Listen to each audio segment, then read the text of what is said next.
اندر موجود ہے، چغلی ہماری قوم کے اندر موجود ہے۔ حالانکہ کوئی مسلمان ایسا نہیں ہے جن کو ان گناہوں کے بارے میں علم نہیں ہو۔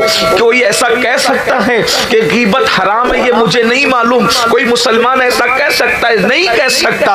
اللہ اکبر۔ لیکن اتنا ضرور ہے، یہ بھی پتا ہے کہ غیبت کے بارے میں آیا ہے الغیبت اشد من الزنا، کہ غیبت زنا سے بدتر چیز ہے، غیبت زنا سے بھی بڑھ کر بری چیز ہے۔ یعنی زانیوں کے لیے جو عذاب ہے، غیبت کرنے والوں کے لیے اس سے بڑا عذاب ہے۔ اسی طرح چغلی کے بارے میں بتایا، بچپنے میں ننھے ننھے بچوں کو علماء بتاتے رہے کہ چغل خور جنت میں داخل نہیں ہوگا۔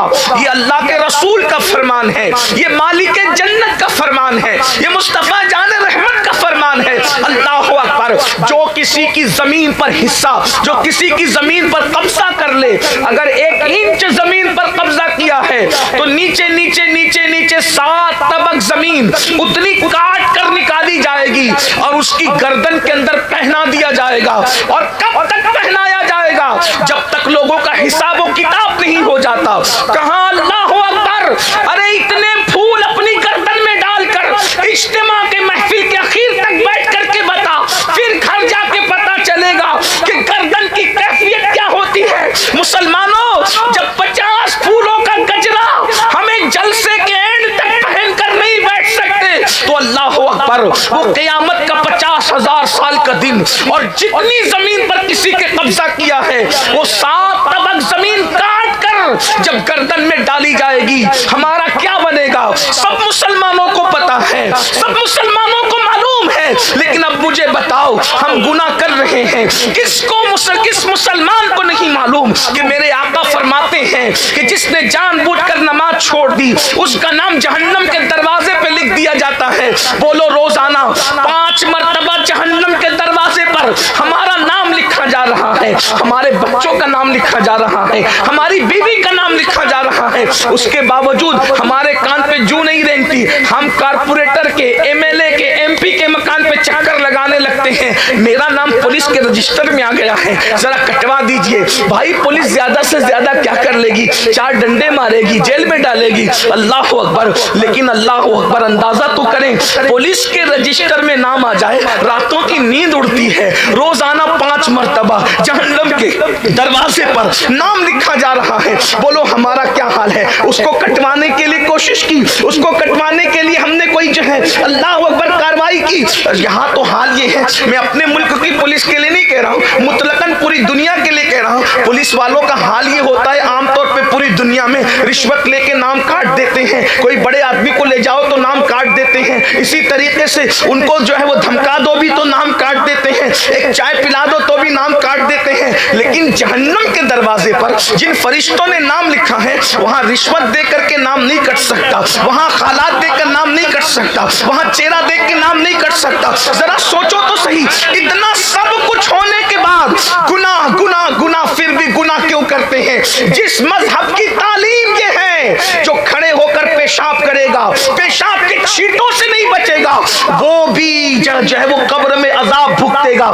یہ سب کو پتا ہے، سب کو معلوم ہے۔ بلکہ یہ بھی آپ کو بتاؤں، آپ کو یہ بھی معلوم ہے، جلسے بہت شوق سے سنتے ہو، انٹرنیٹ پر تو جو ہے سننے والوں کے لیے ہزاروں لاکھوں لوگوں کے ویوز دیکھنے میں آتے ہیں، لیکن جتنے سن رہے ہو اتنا ہی سن ہوتے جا رہے ہو۔ کیا یہ نہیں سنا کہ جس نے سود کا 1 لقمہ کھایا گویا اس نے اپنی ماں کے ساتھ 36 مرتبہ زنا کیا، 36 مرتبہ زنا، سود کھانا، کعبے میں زنا کرنا برابر برابر قرار دیا۔ آج لوگ جھوٹی قسمیں بھی کھاتے اللہ کے نام کی، حدیث قدسی میں ہے، میرا اللہ فرماتا ہے مجھے جھوٹی قسموں کا نشانہ مت بنانا۔ پھر اللہ فرماتا ہے غیرت والا خدا ارشاد فرماتا ہے جو میرے نام کی جھوٹی قسم کھائے میں اس کی 7 پشتوں پہ لعنت کرتا ہوں۔ کیا ہم نے یہ نہیں سنا؟ سب کچھ سنا ہے، لیکن پھر ہم گناہ کیوں کرتے ہیں؟ اصل عنوان یہ ہے، اس کی طرف آتے ہیں۔ اللہ اکبر، رونا تو ہم روز ہی روتے ہیں، لیکن گناہ کا حل بھی تو پیش کریں۔ ہم گناہ کیوں کرتے ہیں؟ گناہ کرنے کی وجہ کیا ہے؟ صحابہ کرام گناہ نہیں کرتے تھے، اولیاء کرام گناہ نہیں کرتے تھے، اکابرین گناہ نہیں کرتے تھے۔ آج سے 100 سال تک پہلے مسلمانوں کو دیکھو، وہ لوگ گناہ نہیں کرتے تھے میرے بھائی، وہ لوگ حتی الامکان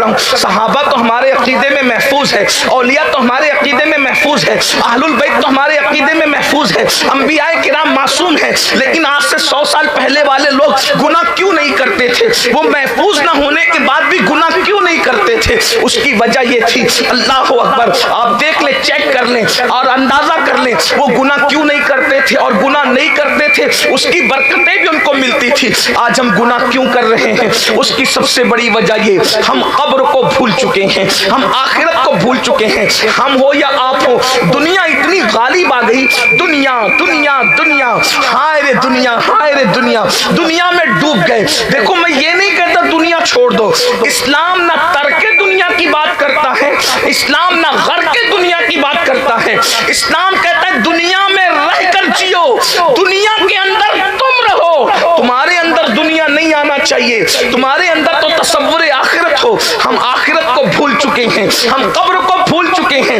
میں یہاں بہت تھوڑی دیر کے لیے، میں آپ نے خطابات سن لیے ہیں، اب کوئی خطاب کی، میں رسمی طور پہ نہیں کہہ رہا ہوں، سچ بات کہہ رہا ہوں، اب کوئی خطاب کی ضرورت نہیں ہے، صرف دل کا درد ہے جو آپ کے دلوں کے دروازے پہ انڈیلنا چاہتے ہیں۔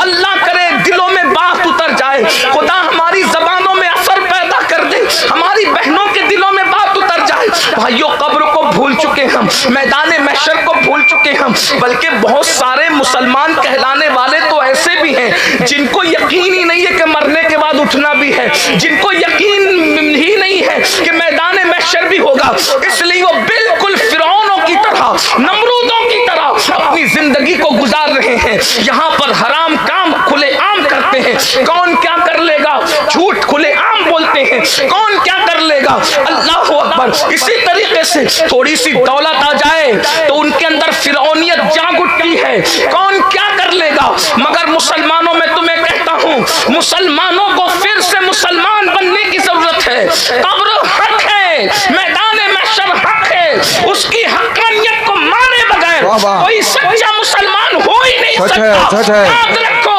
ارے جو ماں کے پیٹ میں ہمیں زندہ رکھ سکتا ہے، کیا وہ قبر کے پیٹ میں ہمیں زندہ نہیں رکھ سکتا؟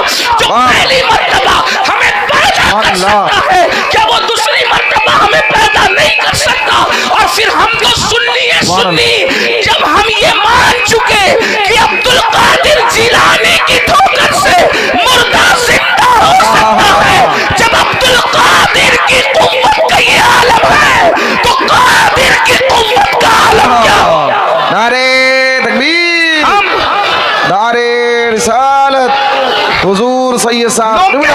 لوگ کہتے ہیں اولیاء اللہ کو ماننے سے شرک ہوتا، میں نے کہا شرک تمہیں ہوتا ہوگا، ہمارا عقیدہ تو مضبوط ہوتا ہے کہ جب عبدالقادر ایسے ہیں تو قادر و قیوم کی شان کا عالم کیا ہوگا، ہمارا عقیدہ مزید مضبوط ہوتا ہے۔ تو یاد رکھو، ہم قبر کو بھول گئے، ہم موت کو بھول گئے، ہم میدان محشر کو بھول گئے، لیکن اتنا ضرور ہے ایک دن جانا ہے۔ اور پیدائش اور موت کیوں ہے؟ اللہ اکبر۔ زندگی اور موت کیوں ہے؟ جب زندگی دی تھی تو موت نہ دیتا، موت دی تھی تو پھر زندگی نہ دیتا، لیکن موت بھی اسی نے پیدا کیا۔ پر گھمنڈ کرنے والوں، 70 سال پر اترانے والوں، 100 سال تک تو کوئی جلدی پہنچتا بھی نہیں ہے، لیکن اگر 100 سال تک پہنچ بھی جاؤ تو انسان کی زندگی کتنی ہے بتاؤں؟ صوفیہ نے بہت اچھے سے سمجھایا، گو کہ فقہی طور پر اس اذان کا اس نماز سے کوئی تعلق نہیں ہے، لیکن یہ صوفیانہ فلسفہ ہے۔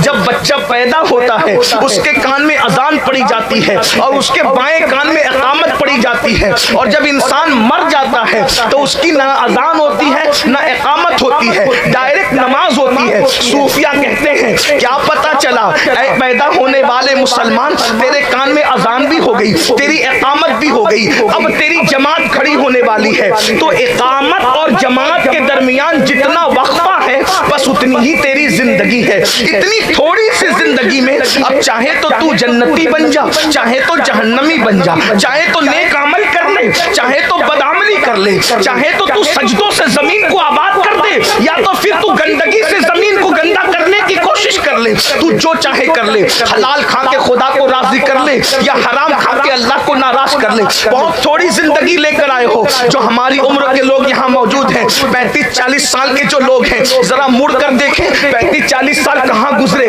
ایسا لگتا ہے صبح ہوئی اور شام ہو گئی. اللہ اکبر. 50 سال والوں سے پوچھو کہ اتنی جلدی گزر گئے 50 سال. 60 سال والوں سے پوچھو کتنی جلدی گزر گیا بچپنا. میرے بھائیوں اسی طرح موت بھی آنے والی ہے. بچپنا کتنی تیزی سے گزرا, جوانی کتنی تیزی سے گزری, اور اب بڑھاپا ہے بڑھاپا. اور ایک بات یاد بھی رکھنا, کوئی یہ نہ سمجھے کہ بوڑھے ہونے کے بعد ہی مرتے ہیں. نہیں نہیں, آنے میں ترتیب ہے. پہلے دادا آئیں گے, پھر ابا آئیں گے, پھر پوتا آئے گا. آنے میں ترتیب ہے, جانے میں کوئی ترتیب نہیں ہے. کوئی ضروری نہیں ہے کہ دادا پہلے آئے تھے تو دادا ہی جائیں گے. دادا پہلے آئے تھے, پوتا بھی پہلے جا سکتا ہے.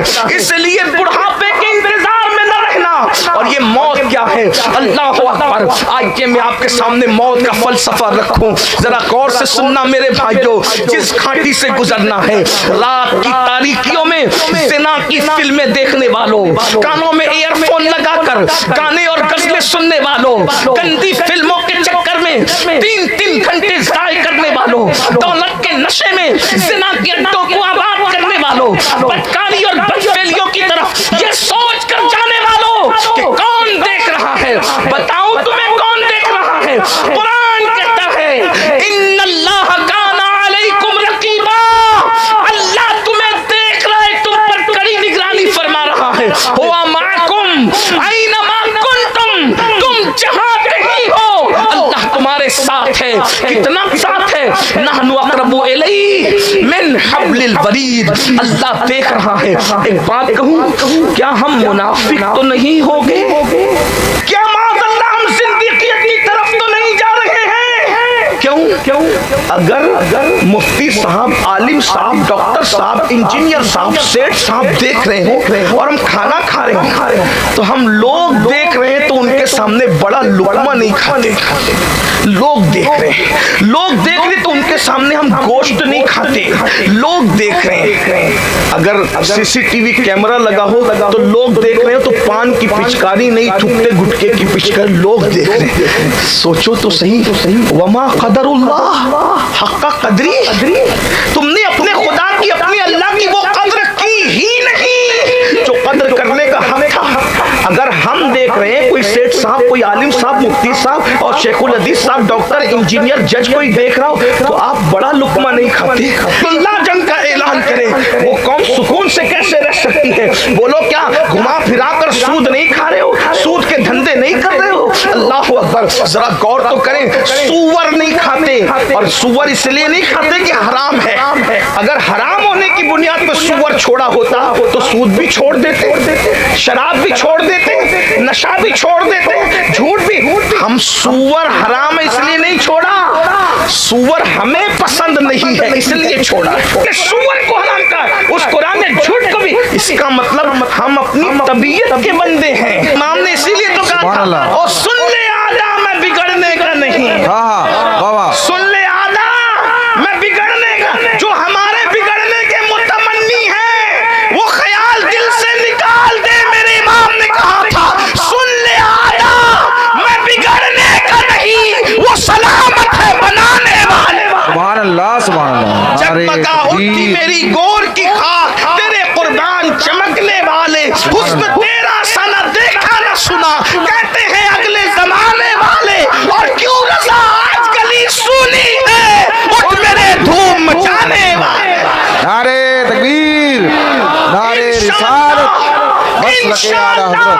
ہماری انشاءاللہ ہمیں کوئی بد دعا سے ہلاک نہیں کر سکتا, کیونکہ دعا کرنے والا وہ ہے. پیدا ہوئے تو ہمارے لیے دعا کی, پوری زندگی ہمارے لیے دعا کی, دنیا سے جا رہے تھے تو ہمارے لیے دعا کرتے ہوئے ظاہری طور پر تشریف لے گئے. اور ان کی دعا کیا ہے؟ عنایت کا جوڑا, اجابت کا صحرا, دلہن بن کے نکلی دعائیں محمد. اجابت نے جھک کر گلے سے لگایا بڑی ناز سے جب دعائیں محمد. جلدی جلدی سن لے, مگر میں بددعا کے طور پہ نہیں, حقیقت کہہ رہا ہوں. اور اگر نہ بھی سنو گے تو موت سے گزرنا ہی ہے. موت کیا ہے؟ قرآن کہتا ہے اینما تکونوا یدرککم الموت ولو کنتم فی بروج مشیدہ. اگر تم مضبوط قلعوں میں جا کر چھپ جاؤ گے گے وہاں بھی موت آ کر رہے گی. موت سے کوئی بچ نہیں سکتا, لیکن موت آتی کیسے ہے؟ ایک بات یاد رکھنا, اپنے شعراء سے معافی چاہتے ہوئے وہ برا نہیں مانیں گے, اور نہ میں ان کو کچھ کہہ بھی نہیں رہا ہوں, لیکن ایک بات کہتا ہوں, شاعری کی دنیا الگ ہے, حدیث کی دنیا الگ ہے. یہ جو ہم کہتے ہیں نا مریں گے تو جو ہوگا دیکھا جائے گا, اور ہم دیکھ لیں گے اور ہم نپٹ لیں گے.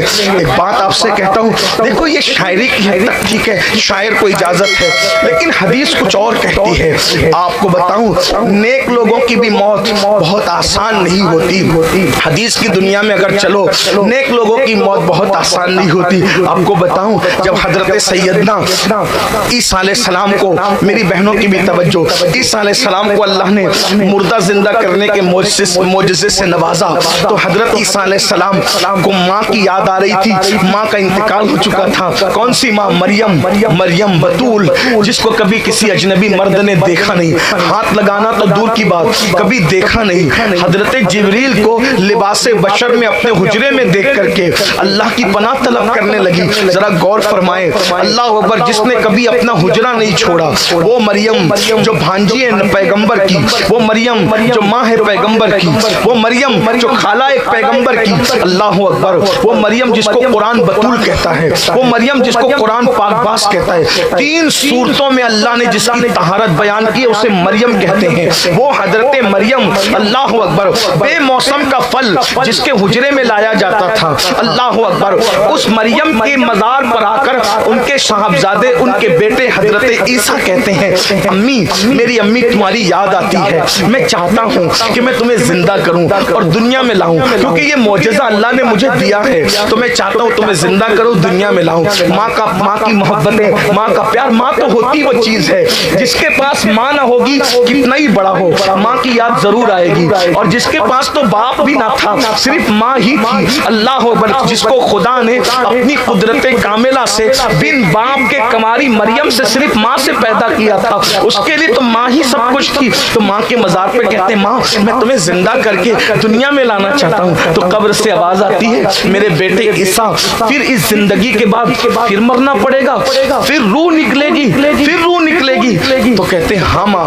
جب زندہ ہو کر دنیا میں آؤ گی تو پھر روح نکلے گی اور مرنا پڑے گا. تو ماں نے کہا, بیٹا مجھے زندہ نہ کرو, یعنی دنیاوی زندگی میں آنا نہیں چاہتی. کیوں ماں؟ فرماتی ہیں, پہلی مرتبہ موت کے وقت تو روح نکلتے وقت جو تکلیف ہوئی تھی, دوبارہ اب وہ تکلیف برداشت کرنے کی میرے اندر طاقت نہیں ہے, اس لیے بیٹا میں دوبارہ, یہ کون ہے؟ مریم, جس کو کبھی غیر محرم نے دیکھا نہیں. میں تھوڑا سوچتا ہوں, ابھی آپ برا نہیں مانیں گے تو کہوں گا کہ جس کو غیر محرم نے نہیں دیکھا, اس کو اللہ نے بطور آزمائش مرتبہ بڑھانے کے لیے, مرتبہ بلند کرنے کے لیے ان کو موت کے وقت اس تکلیف سے گزارا. جو عورتیں بیوٹی پارلر میں جاتی ہے سجنے دھجنے کے لیے, ان کو موت کے وقت کتنی تکلیف آئے گی. جو مریم محراب چھوڑ کر سجدے والی کبھی گھر کے باہر نہ نکلی, حجرے کے باہر نہ نکلی, ان کو موت کے وقت اتنی تکلیف ہوئی. تو جو عورتیں پوری زندگی کبھی سجدہ ہی نہیں کرتی, ان کو موت کے وقت کیا تکلیف آئے گی. آئیے ایک حدیث اور سن لیں جس کو شرح الصدور میں امام جلال الدین سیوطی نے لکھا ہے, اس کا مفہوم پیش کرنا ہوں. ایک ہستی ہے جو نبی کا سگا بیٹا ہے اور بعد کے سارے نبیوں کا باپ ہے. اس ہستی کو دنیا حضرت سام بن نوح کے نام سے جانتی ہے. یہ نوح علیہ السلام کے سگے بیٹے سام, اور اس کے بعد ابراہیم علیہ السلام, اسماعیل علیہ السلام, یعقوب علیہ السلام, یوسف علیہ السلام, جتنے انبیاء بنی اسرائیل ہیں وہ سب حضرت سام بن نوح کی اولاد میں سے ہے, اور جتنے بنو اسماعیل میں ہیں وہ بھی حضرت سام بن نوح کی اولاد میں سے ہے. جب عیسیٰ علیہ السلام کو مردہ زندہ کرنے کا معجزہ دیا گیا تو آپ نے مردے زندہ کیے, تو قوم جو ناہنجار تھی اس نے کہا, تازہ تازہ قبروں سے مردے زندہ کرتے ہو, ایسا ہو سکتا ہے کہ وہ مرا ہی نہیں اور آپ نے زندہ کر دیا. تو اللہ اکبر, آپ سے کہا گیا کسی پرانی قبر پہ چلیے, توجہ کرنا بھائیو, کسی پرانی قبر پہ چلیے. تو حضرت عیسیٰ نے کہا جدھر لے چلو چلیں گے. تو وہ لوگ لے گئے حضرت سام بن نوح کی قبر پہ, نبی کا سگا بیٹا اور بعد کے سارے نبیوں کا باپ. یعنی چھوٹی موٹی ہستی کا ذکر نہیں ہو رہا ہے بھائیو, ابھی نہ پیر کا ذکر ہے, نہ مرید کا ذکر ہے, نہ عالم کا ذکر ہے, نہ جاہل کا ذکر ہے. یہ نبی کا سگا بیٹا اور نبی کا سگا وفادار بیٹا اور سارے نبیوں کا بعد کے نبیوں کا باپ سام بن نوح, ان کی قبر پہ امام سیوطی کہتے ہیں عیسیٰ علیہ السلام گئے اور اس کے بعد جب قم باذن اللہ کہا وہ اپنی قبر سے مٹی جھاڑتے باہر آئے اور پوچھا کیا قیامت آ گئی؟ تو کہا گیا قیامت نہیں آئی، اللہ کے پیغمبر عیسیٰ علیہ السلام کی دعا سے تم زندہ ہوئے ہو۔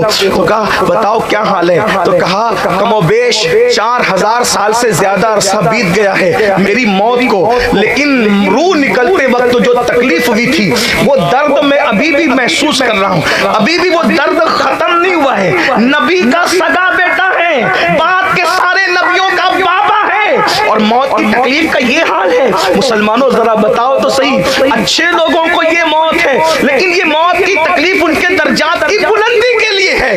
اللہ اکبر، ایک حدیث اور سن لیں، اس کو فقی ابو اللہ سمرقندی لکھتے ہیں، حضرت عبداللہ ابن عمرو ابن عاص کہتے ہیں کہ میں نے میرے بابا عمرو ابن عاص صحابی، یہ صحابی ہیں اور صحابی کے بیٹے ہیں، عبداللہ ابن عمرو ابن عاص صحابی ابن صحابی ہیں، اللہ اکبر۔ عبداللہ ابن عمرو ابن عاص کہتے ہیں میں نے اپنے بابا عمرو ابن عاص سے پوچھا بابا موت کیا ہے، موت کی تکلیف کیا ہے، موت کی سختی کیا ہے؟ اللہ اکبر۔ تو حضرت عمرو ابن عاص نے کہا بیٹا انسان کے سینے پر زمین اور آسمان کو سمیٹ کے رکھ دیا جائے۔ تھوڑا توجہ کرنا، یہ میری بات نہیں، یہ صحابی رسول کا قول ہے، یہ صحابی رسول کا فرمان ہے۔